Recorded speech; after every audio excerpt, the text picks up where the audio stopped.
Another thing that we hear from patients so often is, how do you form that relationship with your healthcare team, or how do you communicate most effectively? I don't know if you have any words, again, words of wisdom. Or, yeah. I know a lot of times it's really being very open and honest with your team and saying if you don't understand something, or can you explain this a little bit differently? There's a lot of great doctors, but don't really have the best bedside manner. Right. So it's hard to find that combination. I love my oncologist. He's got both. That's wonderful. Very knowledgeable, but he's very, empathetic and is very calming to me, because he'll always say, "How you feeling?" I'm like, "You tell me. How should I be feeling?" Right. Keeping an open dialogue is important. I have friends who their doctors recommend chemo, but they want to try alternative methods, and they're doing that. And not all doctors agree with that, but you have to do what's best for you. You feel is best for you. Right. Nowadays it's easier also to communicate with doctors if they have, if they're open to it, with email, or if they're good about calling you back. But email's huge because they can respond when they get a chance. Sometimes you get that much quicker than a phone call. Absolutely. By the time you wait for the call. So technology has definitely helped with that communication as well. Right. And when you go to your appointments, do you take someone with you? Does your husband yeah, always. go? Yeah. My mom, my dad, my husband, whoever can come. Typically my mom, because she's retired. Right. Yeah. We always say that's just so important. Yeah. Because it's hard to hear, and you need that extra set of ears. She's my note taker. Yeah. Yeah. I always say that's so important. It definitely. I know you have more than one caregiver. You know what I mean? I do. True. Which is lovely.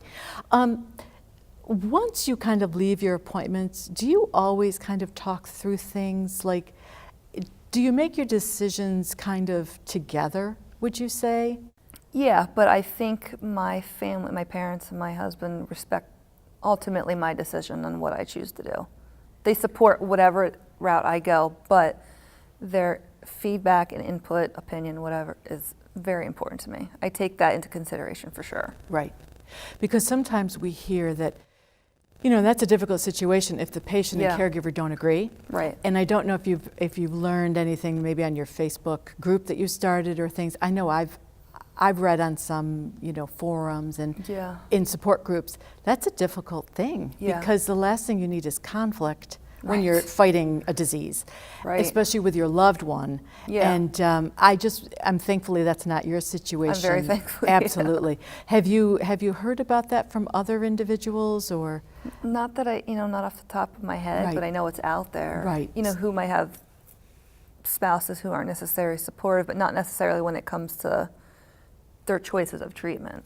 Right. I'm sure it's out there though. Right. Yeah. And that's another thing too, when you hear that like you said, spouses are sometimes shy away. Yeah.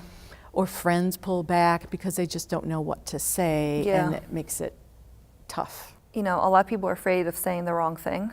Right. And there are people who do say the wrong things. Absolutely. Through the last 3 years, I've definitely cut people slack because I can't expect anybody to know exactly what to say unless they've been in my shoes.